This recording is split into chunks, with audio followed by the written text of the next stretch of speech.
하노이 정상회담 이후 석 달이 지났습니다. 그동안 미 행정부 주요 인사를 통해 나온 입장은 강온을 넘나들었고 북한 반발도 있었습니다.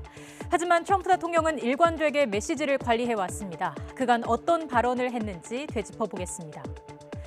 하노이 회담이 결렬된 직후 트럼프 대통령은 미국으로 돌아가는 전용기 안에서 문재인 대통령과 통화를 했습니다. 적극적인 중재자 역할을 요청하며 북한과 계속해서 대화할 뜻을 내비쳤습니다.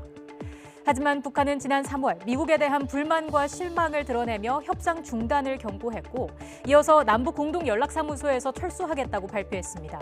이때 트럼프 대통령은 미 행정부에서 추진하던 추가 대북 제재 방침을 철회하라고 지시했습니다. 김정은 위원장도 화답했습니다. 지난달 시정연설에서 미국을 비판하고 한국 정부에도 불편한 심기를 내비쳤지만 트럼프 대통령에 관해서는 훌륭한 관계라며 3차 정상회담을 할 용의가 있다고 말했습니다. 이에 대해 트럼프 대통령 역시 같은 생각이라고 트위터에 밝혔습니다. 북한이 제3회기를 모색한다는 평가 속에 이루어진 북러 정상회담 이후에도 트럼프 대통령의 김정은 달래기는 계속됐습니다. 푸틴 대통령이 육자회담 필요성을 강조한 데 대해서도 트럼프 대통령은 설레는 일이라는 표현을 쓰며 긍정적으로 평가했습니다. 러시아가 북한 편만 들지 않을 것이라는 자신감이 깔려 있는 것으로 보이지만 북한 행보를 이해하는 입장으로도 해석할 수 있습니다. 북한이 이달 초 발사체를 발사했을 때 트럼프 대통령이 분개했다는 보도가 있었지만 실제로 드러난 트럼프의 반응은 유화적이었습니다. 김 위원장이 약속을 깨지 않을 것이라며 신뢰를 강조했습니다. 그럼에도 북한은 다시 한번 미사일을 발사하며 미국을 압박했습니다. 백악관은 매우 심각하게 주시하고 있다며 북한이 협상 준비가 안 돼 있다는 입장을 냈습니다. 그럼에도 바로 다음 날 트럼프 대통령은 정치 전문 매체와의 인터뷰에서 신뢰 위반은 아니라고 말했습니다.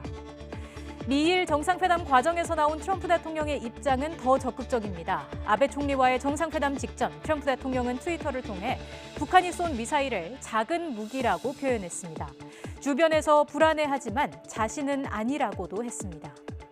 정상회담 이후의 공동 기자회견에서는 북한 미사일 발사가 유엔 결의 위반이며 매우 유감스러운 행동이라는 아베 총리의 면전에서 위반이 아니다, 전혀 신경 쓰이지 않는다고 말했습니다. 트럼프 대통령은 판을 깨지 않으려는 뜻이 명확하고 일관됩니다. 김정은 위원장도 이른바 톱다운 방식에 기대를 거는 상황입니다. 하지만 화물선 압류와 미사일 발사라는 양측의 이른바 실력 행사를 통한 압박이 병행되고 있습니다. 이런 상황에서 열리는 6월 말 한미 정상회담과 회담 준비 과정이 중요해 보입니다. 양측이 선을 넘지 않게 설득하고 협상 재개의 계기를 만들어내는 우리 정부의 중재 역할이 주목됩니다.